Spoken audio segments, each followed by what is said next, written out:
Does school choice increase government control of education? Conspiracy theories aside, is the government capable of starting the recent wildfires? And if you aren't with the Republican nominee, are you really for Biden? We'll answer these questions and more on today's episode of Good Take, Bad Take. Hey friends, welcome to this episode of Good Take, Bad Take. This is the show where we gather takes and posts from all across the internet, and we give our opinion on whether we think they are good or bad, and supporting arguments for that. My name's Britt, and I'm here with my co-host Donnie. And before we get started, make sure to like, share, leave a comment, subscribe. You can find us on Instagram at Good Take, Bad Take Pod, and on Twitter and YouTube at Good Bad Take Pod. And without further ado, let's get into some of these takes that we've gathered today. So the first one is a quote retweet by Jeff Deist, and Gene Epstein is the guy he's quote retweeting. And Gene Epstein's basically promoting a debate on school choice between Corey DeAngelis and Stephen Kinsella, and it was moderated by him. Was this at the Soho Forum? I'm assuming so. It's tonight. Yeah, it hasn't even happened yet. Oh, okay, so. All right. It hasn't happened yet. Yeah, so tonight, Monday, 8/21, when we're recording this podcast. But Jeff Deist, in preparation for that debate, writes, "I'm with Stephen Kinsella on this. It's not about perfect being the enemy of the good. It's about entryism, attached strings, and the nature of bureaucracies. It's also not directionally correct because it increases rather than decreases state involvement with private education." And to give a little bit of context for listeners, Corey DeAngelis is a big proponent of school choice. So that's where, parents can opt their kids out of the public school system, get a voucher, and use it towards, private school or towards homeschool or other such things, depending on what the state kind of mandates or what laws get passed. Stephen Kinsella is obviously arguing against that. What do you think about this, Donnie? Where do you fall on the issue? So I think Jeff Deist's take is a good take that I disagree with. So I don't think he's making bad arguments. I think that everything he says is a legitimate concern and a correct thing that you have to consider, weigh, and worry about. The issue I have with the take, though, is that, and I know he says that it's not about perfect being the enemy of the good, but that's ultimately what it ends up coming down to. When you live in a state like Washington State, where it will be difficult to get school choice, but it is infinitely more possible for school choice to occur than any further decoupling of the government and schools, then that is kind of the only shining light you have in a time that we live in, where inflation makes it less and less able for people to live and send their kids to schools that aren't totally corrupt. You look at the public education system in Washington, and not only is it very much full of DEI crap and basically telling white kids that they're inherently racist and wrong, it's full of totally inappropriate sexual education for kids that at an extremely young age is extremely inappropriate stuff. Whether or not you think this is a good thing, it's completely indoctrinated in the religion of the rainbow, which essentially makes it a religious school by de facto. And all of this is where people have no choice but to send their kids in so many cases because of how unaffordable the national government is making it just to live, and as well as state policies that increase. So when you think about that, then you consider, okay, are we worried about the government getting more directionally, tangled in private education because of these dollar strings and what have you? And the answer is, to some degree, yeah, that can be a concern. But the alternative is that the very real growing attendance rate then of parents who have or for children into the public school, where they're going to be completely not taught to think freely, going to be taught completely to go against any semblance of ideas of choice and freedom and liberty apart from government. And so my worry is that even though your arguments aren't about perfect being the enemy of the good, that's what it comes down to in practicality. And then you have children that have no choice but to be trapped into a failing system, and you leave them in the lurch just because you're worried about even further long-term ramifications, which you should be worried about. And I don't want to downplay that. I think Jeff Deist is correct. Those are things that can happen and should be dealt with. But in the short term, I think that the problem is that we'll never get to that point. And because we'll never get to that point, you end up with so many kids who are the worse off for it. And the longer you don't get to that point, the stronger the sort of army of people who will come out against it because of the way that the public school teaches people. They don't teach people to think critically and independently. I like what you're saying, that it's a good take that you disagree with, because I definitely fall into that camp as well. All of the reasons he lists are good reasons that we all should consider when thinking about any sort of law. But I do think it's a little bit of the perfect being the enemy of the good, in that, like, let's say that the Congress was now forced to, I mean, it's supposed to, but let's just say it was forced to have to be on record. Every single congressperson and senator had to be on record whenever U.S. troops hit the ground in a foreign country when there was war.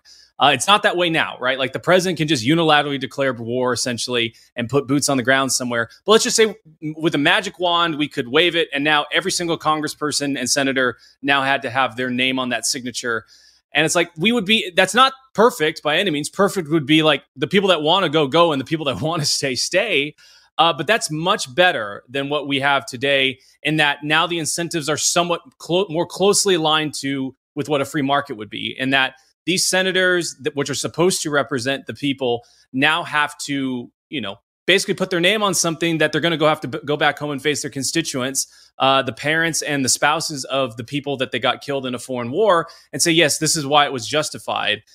In the same way, the public school system is terrible. We have zero options right now. At least if you gave parents the choice and you gave them somewhat of a mechanism for feedback, even if the government was somewhat involved in it, at least the incentives are lined up for there to be private options made available, for parents to now be incentivized to pay attention to what is going on, because the money is now more theirs. It's been returned to them in such a way that now they have a vested interest in making sure it goes to what is best for their children. And isn't that the complaint among a lot of people, both left and right, that parents are not involved? Parents, I mean, I guess it's not anymore on the left, which is kind of funny. But I remember not so period long ago where, any criticisms of teachers, the teachers are going to say, well, it's also the parents' job to be involved. It's like, well, this is a way to get parents involved and interested and caring about what their kids are being educated on, because they now have access to how those tax dollars are directly funded and allocated.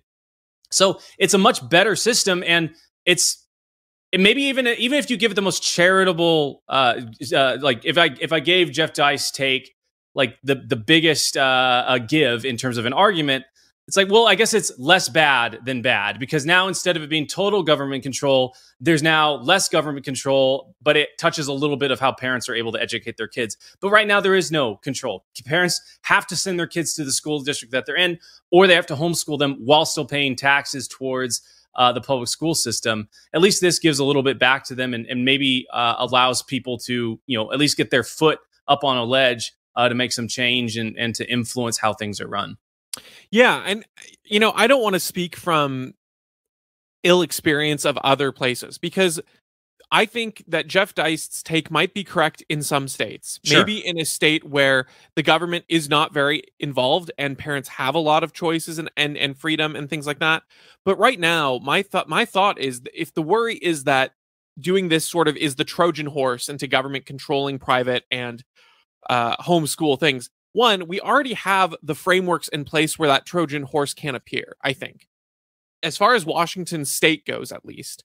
And that's what I want to talk about specifically, is because that's what I'm familiar with. And that's where I think, that's why I would advocate for school choice in Washington. Maybe not in every state. I will grant him that. I'd have to look at it, and I'll be excited to listen to this debate once it's uploaded online. But when it comes to Washington state, homeschoolers have to take state standardized tests already every year to make sure they're falling in line there. Private schools do have to follow some state regulations of what they do or don't teach. So if the concern is that by introducing these vouchers, you now give the public sector a sort of a sleeper agent into the private and homeschool systems, that already exists. Yeah. If the Washington state government had the political will, they could right now put in all of sort of the restrictions and strong arm requirements onto private and homeschool options if they wanted to. I think the only reason that they haven't is because there are strong parental resistance to that kind of thing. And so in my mind, at least in Washington state, if you give parents more of that power, more of that choice, yeah, you'll have to contend with that down the road if we ever get to a point in society where it is feasible to decouple education and the federal government. That would, or the state government. That would be incredible if we get there. And yes, it would be difficult to take that money away. I will grant you that. And that's a fight that we'll have to have at the time. But I think for right now, at least in any sort of political reality that you see, and that's the world that we live in, giving parents that power actually will reinforce their ability to speak with their dollars, to go to places that do or don't agree with the government provisions.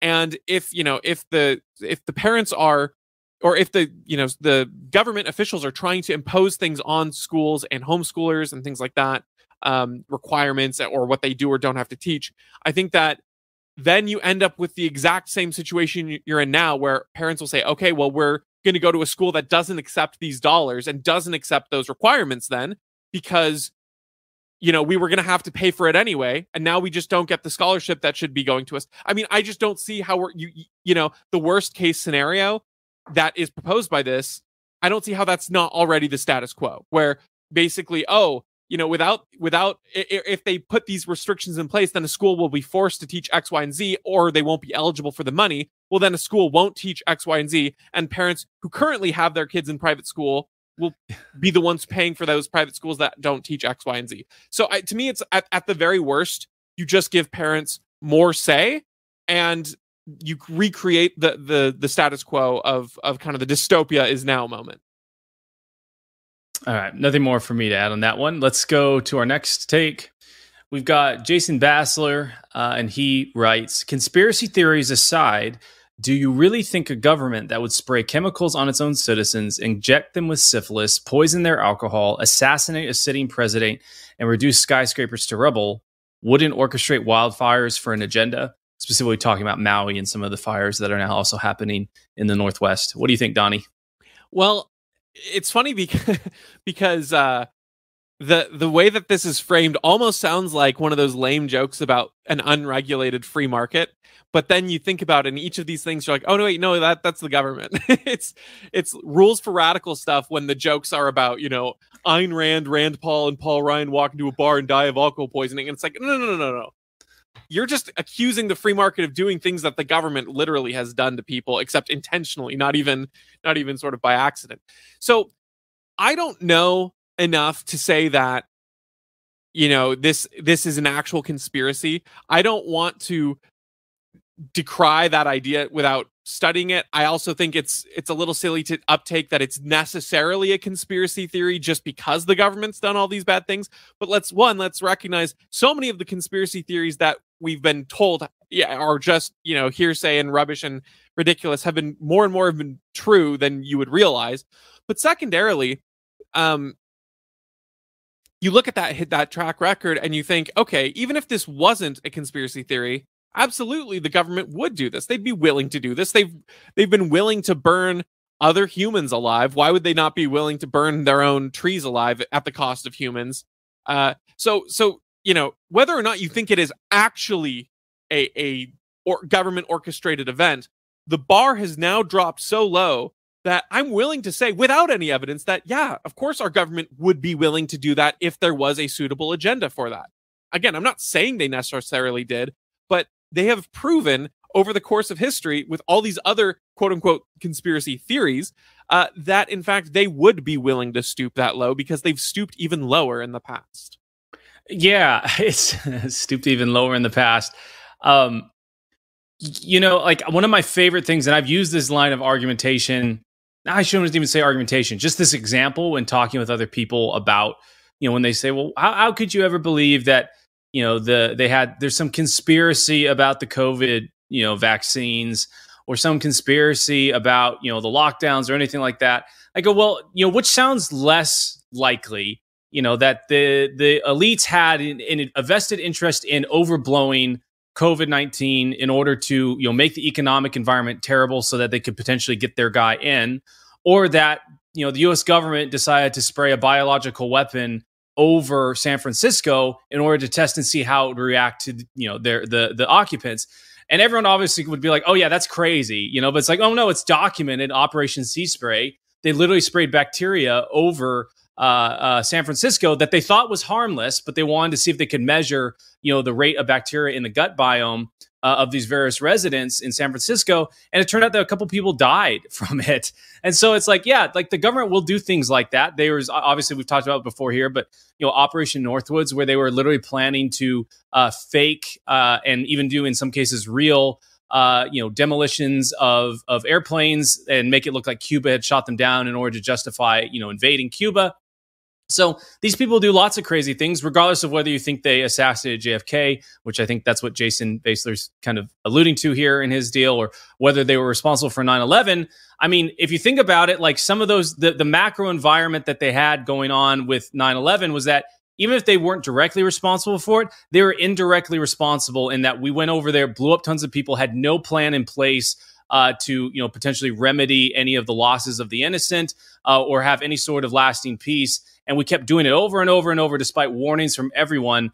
And eventually, when they struck back at us, we acted all surprised. So the government, through both intended and not intended ignorance and mistakes, will do things that cause great harm to its citizenry. And so the wildfires, they could be because there's some sort of agenda, and you've got government sitting in a corner lighting matches and pouring gasoline on things. It could also be that they just didn't do their job, which we've talked about before, where they don't. It's misallocated resources for forest management. So instead of clearing out dead debris or letting certain wildfires occur, like dead debris continues to build up and build up and build up. And eventually when there is a wildfire, because natural wildfires do occur, there is so much dead debris that the fires are uncontrollable. Likewise, when you look at the Maui stuff, and this just drove me crazy, man. Like the response of the Maui government was so bad. It's hard for me to believe that a government that literally overreacted times 10 towards a virus like COVID-19, literally shut down the island, which it's basically its entire economy is tourism, forced everyone to wear masks, forced everyone to get vaccinated. In order to even get on the island, you had to be vaccinated, and overreacted in that way. Thought, it might be overreaction for us to turn on a siren when, the city of Lahaina is surrounded by fire. It's like, man, these people are either so stupid, they are either brainwashed, or they are evil. It's one of those three things. And I guess brainwashed and evil are essentially the same deal. So it makes no sense to me that anyone could ever chalk this up to oh yeah, it's just an accident. It's like, no, these people have overreacted to things that they shouldn't have overreacted to. And then when something like a wildfire encircles you, they're like, well, we're not going to release water, for 4 hours to the site. We're not going to turn on the sirens. We're not going to actually publish, a list of all the kids that are missing so that we can help locate them. It's like, no, these people are either incredibly stupid to the point of they need to be removed because they're an active harm to society, or they're so evil that the same thing must occur to them. So, it doesn't matter if they orchestrated it. It's also just how they have responded to it makes it seem like they've enhanced the deadly effects of it, which makes it seem like there's an agenda behind it, regardless of whether they are the ones that literally lit the match or not. Right. That's so on the money. And the other thing is, then when you look at sort of who's taking responsibility for this collateral, for this, they always point to climate change. and the thing that's funny about it is, one, okay, let's assume for the sake of argument that this was definitively climate change's fault. Okay? That has nothing to do with all of the response that you pointed out, right? If this is the fact, the climate change, one, you would think that the people who have been screaming the loudest about climate change would be prepared to deal with its consequences when the catastrophes that they've been preaching about strike. So if that was the case, then you would expect, one, the federal government that has acknowledged this great threat about climate change, they'd be ready. They would have a plan. They would have things in motion, and they wouldn't be slow to act. You'd think the government of Hawaii would be the same way, because they've been also screeching about climate change. But that wasn't the case. So even if you blame climate change, you look like a bigger idiot because you've been ringing this alarm bell for so long, and then did nothing in the direct results of the effects of climate change that you apparently knew about. But the thing that annoys me about it also is that the alarmist bells for climate change in these kinds of agendas do feel calloused, calculated. So like you pointed out, where it feels like the results of this based on how it was handled. It feels like there's an agenda. When they start blaming this nebulous thing of climate change, they try to escape the guilt themselves because it's like, oh, it's everyone else's fault for climate change. But it's also like, man, I remember when people were talking about global warming, and then it would be like one of the coldest recorded days in history in a certain area, and conservatives would be like, what about your global warming? And they would very snarkily reply, the climate isn't the weather. But then the moment the weather agrees with their presupposition, they're like, look, it's climate change. And I just want to be like, what happened to the climate wasn't the weather? It's a flip a coin, heads I win, tails you lose, right? if the weather Yes. agrees with my presupposition, then it's climate change. If it disagrees with it, well, climate isn't the weather. So it's just very annoying. That's a little bit, side point there. It's just something that makes me annoyed with all this forest fire talk and stuff. But ultimately, you're right. Everything they're doing leads one to assume that there is some kind of agenda based on how poorly they've handled things, especially when they've been the ones who are preaching about how we need to be preventative in these things because of the destruction that will occur. When actual destruction occurs, they're the least equipped to handle it. Yes. Yeah. That's a fantastic point. All right. Let's move on to our next one. We've got Anti-Capitalist on Instagram, and they are posting a meme about the Richmond, north of Richmond song. And it's got two panels that show Oliver Anthony singing it, but it's not the actual lyrics, but basically goes, "Billionaires will exploit my labor as long as I live." And then the next slide says, "But poor people who eat Little Debbie snacks are equally to blame for my misery." And then it's the meme of the football player saying, "They had us late. They had us in the first half. Not gonna lie." Basically saying like, oh yeah, the song was good until, Oliver Anthony started talking about how the welfare state is part of our woes. What do you think? The funny thing is, they obviously don't know how to meme, because this meme is supposed to imply the first part is the bad, troubling, shocking thing, and then they recover in the latter half. So one, it was backwards. I had to take a moment to decipher because they butchered the meme. Yes. So the left can't meme. But the funny thing is, if you look at our system, let's once again, for the sake of argument, assume that government is this great institution that is capable of helping people escape poverty. It's capable of providing us with a better outcome and those kinds of things. Well, we ought to probably look at how the government's being run just from a utilitarian standpoint, just from a practical standpoint of, is the government sustainable in how much it makes and how much it provides? Because even if you think the government is a good machine, it has to be able to be sustainable. And you look at the way that it is, and even if you think billionaires are exploiting labor in the systems and they're getting off with tax breaks and things, the welfare state is one of the biggest drains on the government spending. And so, you could argue that is all good spending, I guess, but you also have to recognize that there's some culpability for, the government will literally not continue to run because of the way in which these expenditures are happening. Social Security is one of the biggest ones. There has to be some level of accountability on that. Otherwise, it will just continue to keep growing, and then you won't be able to sustain the government. Now, interestingly enough, you can't sustain the government. Even if you taxed all the billionaires 100%, the government would run for about 9 months. Last I checked, that stat might be updated, and it probably would run even fewer amount of time.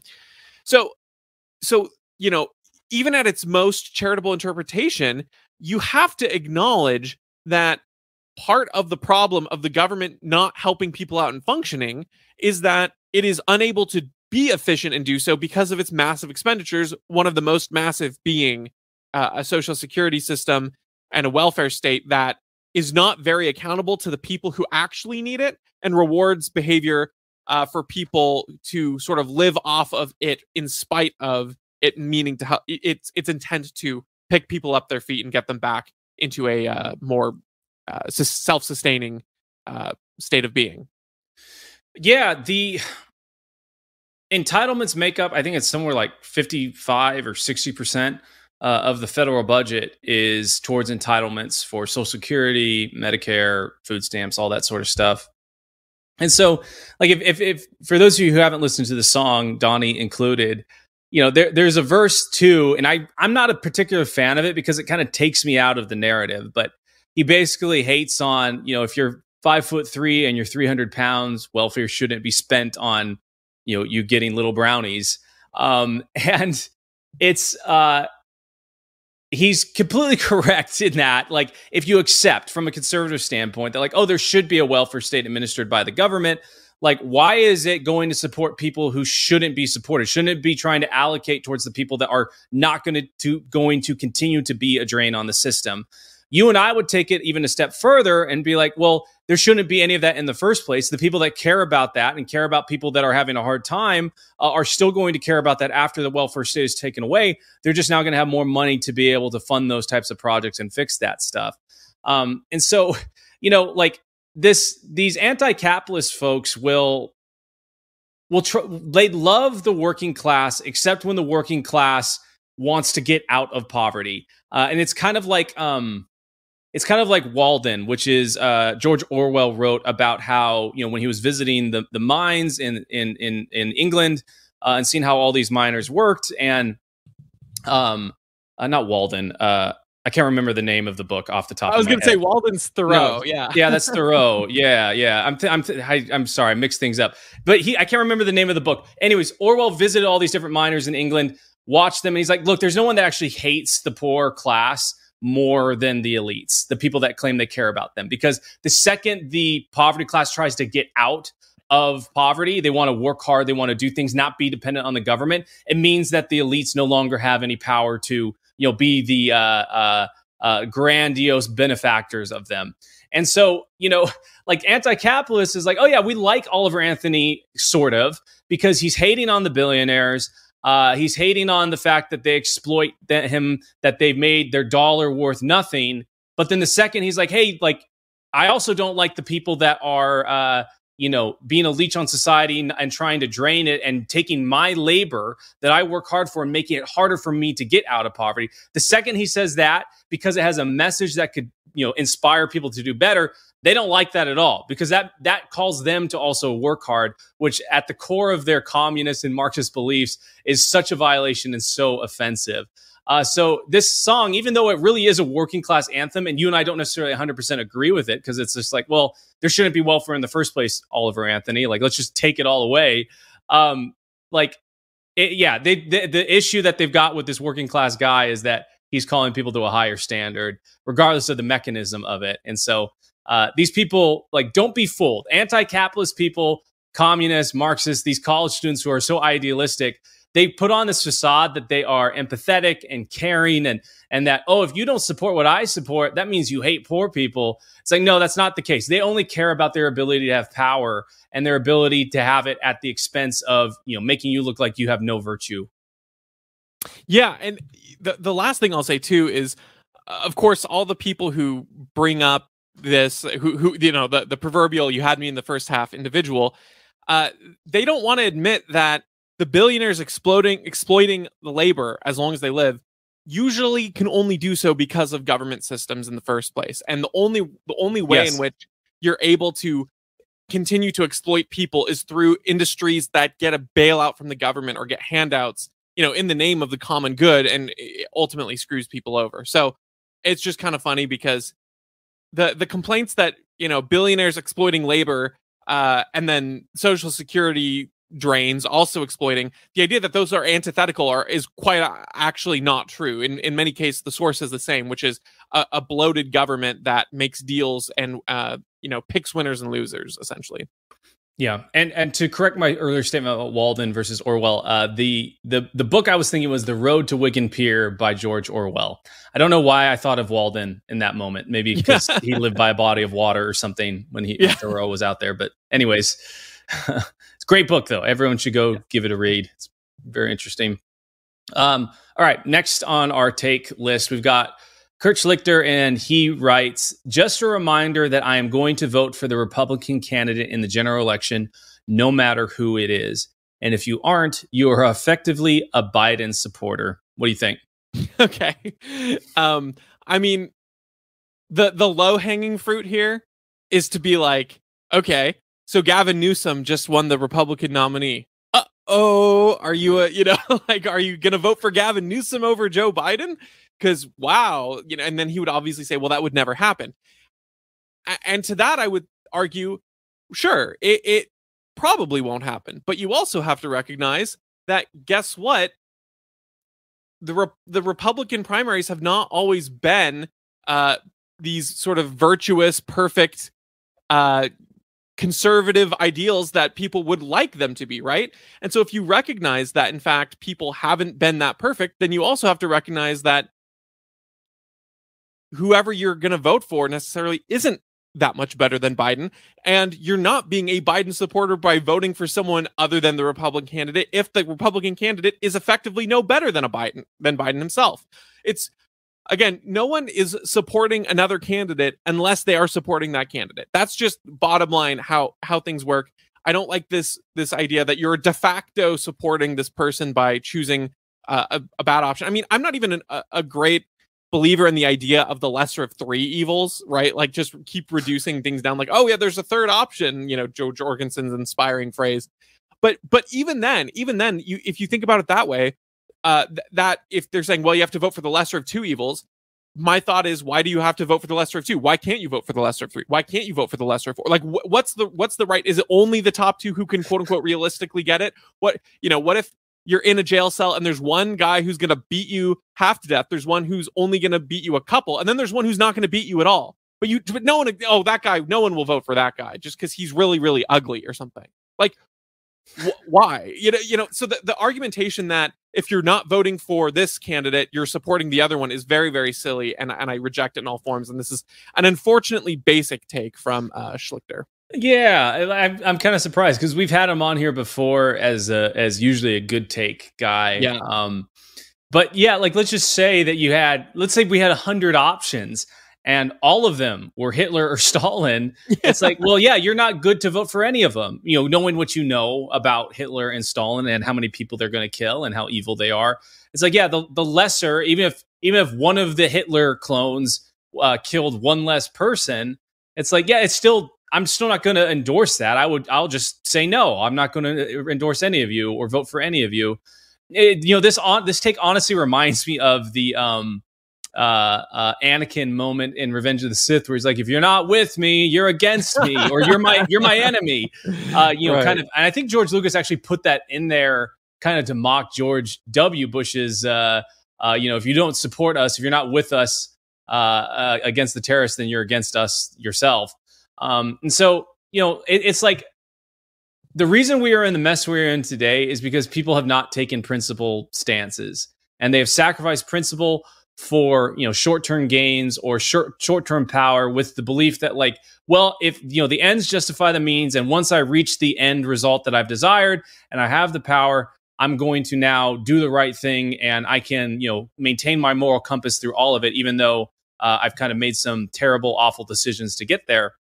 But the result is that once people that have made those decisions get into power, they usually continue to make those bad decisions, and they continue to make bad moral judgments and be evil, and even if they weren't evil beforehand. And I mean, this great example, like with Barack Obama, great talking points about peace and hope and change and all these things that like probably would have looked really good if you and I were able to vote in the 2008 election. And obviously he got in there, and then it was basically like, the third what I'm trying to think of the word, but it's basically the third term of George W. Bush's presidency in terms of policies enacted, and from a foreign policy standpoint. I think he dropped like a bomb every 8 minutes or something crazy like that during his entire, 2 terms in office. And so, just because, your choices were between Barack Obama and John McCain, or Barack Obama and Mitt Romney, it's like, well, John McCain would have basically done the same thing, if not worse, than Barack Obama. So if you were anti-war and anti-suffering of innocent people, just because one of them was a little less worse than John McCain, doesn't mean it's like, well, I should have voted for Barack Obama. These guys all will say things, they will all do things that are evil and awful, and it's kind of like a feature of the position. It's not really a bug. And so the only principled stance is to like be like, okay, someone is sane and committed to these things, we vote for them. If they don't do it, we don't continue to vote for them.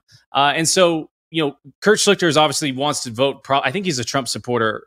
I can't remember. He's actually DeSantis. He's a DeSantis supporter. Yeah. Okay, so it's like, regardless, like Trump or DeSantis, whoever gets in there, like both of them war hawks, both of them fairly bad on most things. DeSantis a bit better on COVID than Trump in some ways.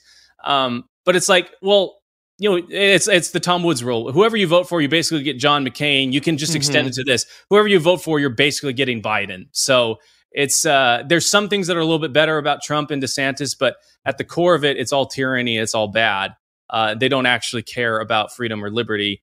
And just because I don't, vote for Trump and I maybe vote for whoever the libertarian candidate is, or I abstain, doesn't mean that I am endorsing or am excited by what Biden is doing.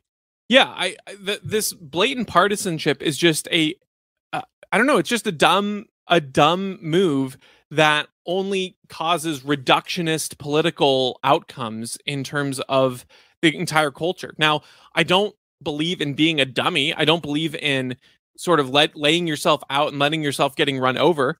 But even just to say this right now is you're giving away your card in your hand early. Yeah.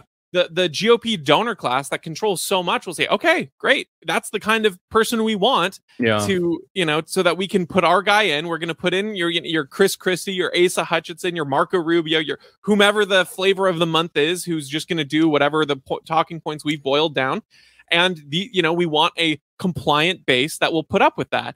And, for what it's worth, at least Trump sort of stoked the flames of people who said, no, we're not willing to accept, whoever the donor base or the donor class, anoints for us.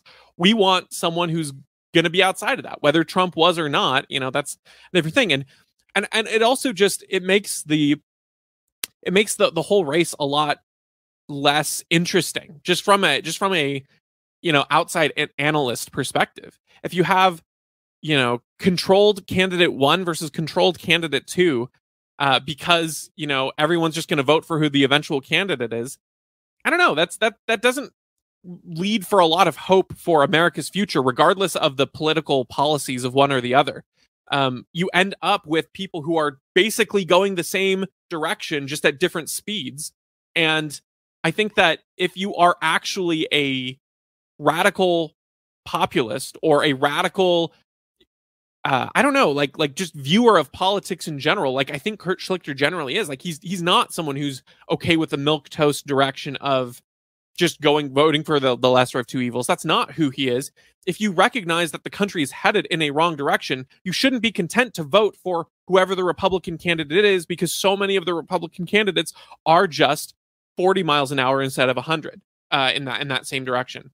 So if I was in Kurt Schlichter's position, I think I would say, look, if it's DeSantis, I'll vote DeSantis. If it's Trump, I'd vote Trump. If it's Ramaswamy, I'd vote Ramaswamy. But like, forget it if you think I'm going to try to, split hairs between the difference between someone like Mike Pence and Joe Biden, because ultimately there's very little difference between the two. And I think that that'd be a much more realistic, compelling vision. And I wouldn't necessarily myself say I would vote for DeSantis or Trump or even Ramaswamy, even though I like him. I'm not willing to commit to that until we get closer anyway. So I think one saying of this early is also kind of dumb as well. Yeah, like you look at the trans movement and you see how such a small percentage of people can dramatically affect policy and how, whether or not certain people get into office and what they say even to get into office. The trans movement started out as very, very small in terms of the amount of supporters, but they were very vocal, very loud, created such a pain for people that eventually, even though, only a small single-digit percentage identified as or supported that movement, that single-digit percentage was able to get, over 50% of people to be like, well, this is such a pain. I'm so tired of hearing about this, and I'm so don't want to be cascaded as, a bigot that I'm just going to go along with it. And that small percentage was able to move, huge swaths of the culture. So it's like, yeah, the only power people that hold a minority principled stance have is to be loud and not brutal, but loud and bold about what they're saying. I don't like the brutality of the trans movement, to be clear. And so Kurt Schlichter, if he has a principled stance, it's like, hey, you got to just rally enough people to make it so painful for anyone who goes against that principled stance. And it makes them look terrible and hypocritical, be loud enough to embarrass them so that you eventually get, your message out there to the majority of people, and they're like, okay, well, we're going to change things and do things differently. But this, like you were saying, this just signals, it gives away the card. You no longer have that's like, well, whoever the regime Republicans put in there, as long as it's got an R by the name, even if it's basically the exact same as Biden, it's Biden's second or third term, Barack Obama's fourth term, George W. Bush's, sixth or seventh term. Like, who cares, And that's essentially what happens with the regime Republicans, the neocons, is it's a continuation of the foreign policy of the past 25 years. Yeah, that's exactly right. All right, moving on to our last one. We've got Joshua Reed Eagle, and he posts a picture of 2 refugee kids. And he writes, if you don't like refugees coming to your country, stop voting for politicians who want to, quote, bomb the crap out of other countries. What do you think? I think this is kind of an interesting angle, but he's not wrong. It's maybe not the particular persuasion method I would use, or even thinking about it in that terms, but that's actually fine, right? I think that there are different angles and different people value different things and think in different ways. I don't know how effective this is to changing someone's mind by putting it that bluntly or angrily, maybe. But yeah, he's right. Like, a lot of the people who are annoyed at the realities of, a state that is putting refugees in further and further often into the country, well, maybe they should be looking at what a lot of the cause is. It's not 100% from these kinds of things. It's not 100% refugees from countries that we've bombed, but that certainly would be a good start, at least, to to maybe reducing the number there. So I it's an interesting take. It's not necessarily the angle I would have gone, but I don't think it's wrong. Yeah, I can't remember the episode that we had on this, but one of the things that drives me crazy about these experts about foreign policy, and immigration, the same people who say, like, well, we have so many immigrants that need to come in here, are also the same people that advocate for bombing other countries. And it's like, well, you couldn't foresee the unintended consequences of your actions in another country. How can you not see, or how can we trust you to see the unintended consequences of quadrupling, or 10xing the amount of people that we bring into our country because of those bombings? And I guess maybe you could argue that we have a moral duty because of what we've done over there. But regardless, it's like, okay, these experts meddle in things all the time, and they never really look more than not even a step ahead. They're not even looking ahead. They're just looking at what immediately benefits them, their buddies in the military industrial complex, and then can give them a talking point to maybe drum up a little bit of support in the next news cycle.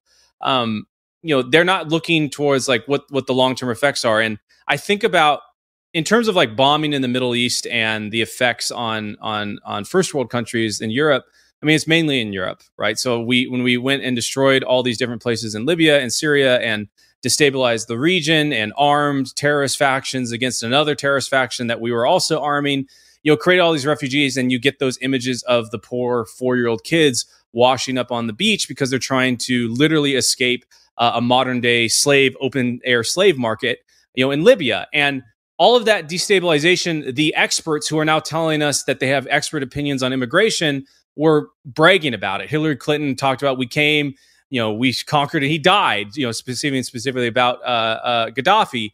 And it's like, yeah, Libya was like one of the more stable. Nothing over there is incredibly stable, but one of the more stable societies in the Middle East. And we've managed to, in the past 15 years, take it from that to, pure just anarcho-tyranny, rule of force that has no morals behind it, no principle behind it, where normal people have no way to defend themselves, and innocent people are enslaved. So people are obviously going to flee that.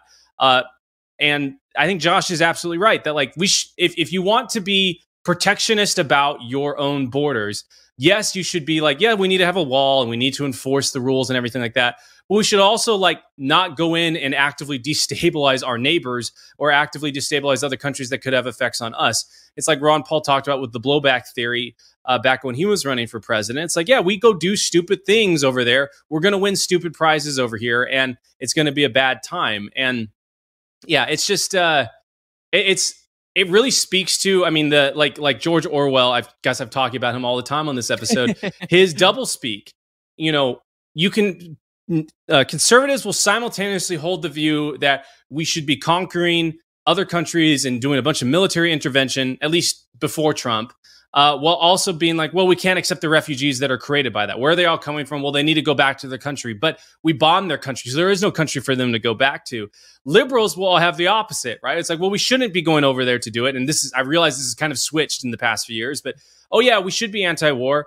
But we should also be able to have all these immigrants come in, and it's going to have no effect on our economy or change anything. It's like, well, you can't have it all ways. Maybe we should just be like, we should only worry about what's happening inside our own borders, not intervene outside of it. And everyone can take care of themselves and figure it out. And the only type of, if any, that we should be doing is like advocating for other people to not interfere in other people's business. But even then, that gets really tricky. So at best, we should just stay in our own borders, and anything that comes inside is our issue, but anything outside of it is not our job to worry about. Yeah. Just sort of in short, this really is sort of the opposite angle of blowback, really. You talk about the blowback from terrorists, and then this is just the other side of that blowback. It's just the basic economic principle that, actions will have consequences, and oftentimes those are unintended consequences. Yeah. And frankly, politicians are really bad at looking at the unintended consequences of their actions. It's one of the reasons why you should always be skeptical of a politician who says, we need to do something, or we need to act. We need to just act. We need to just do something. If anyone's advocating for doing things and just doing things for the sake of doing things, be skeptical. If you ever hear people say, just vote for the sake of voting, be skeptical. All these different things have unintended consequences. And this is one that I don't really think about that often, but is a fair consideration for sure. Yeah, I mean, it's we don't think about it much because the immigrant crisis that we get is usually not due to our military intervention overseas. Right. Like most of the time it's in Europe. But I mean, it would be really clear and obvious if we were bombing stuff over in Mexico. And I guess you could say some of like our gun running to the cartels and all these different various things that we've done down south has created more immigrants wanting to come up here. Yeah. But it would be more clear, if the closer it was to home. But it is pretty far, but it's still true nonetheless. So good take from Joshua Reed Equal, even though it's somewhat rare for him to have one of those. I think we've been pretty fair in the number we've given him that have been good. I think maybe it's been half and half. Yeah. And but to be fair, on his feed, most of them are pretty bad. But I was going to say, maybe this speaks to the fact that, libertarians like to dog at each other in a lot of ways, but on individual issues, maybe we do agree more often than we like to admit sometimes. Yes. Who knows? Yeah. Well, friends, thanks for hanging out with us for this show. Again, please like, comment, subscribe, shoot us a message, any of that stuff, and we'll catch you on the next show.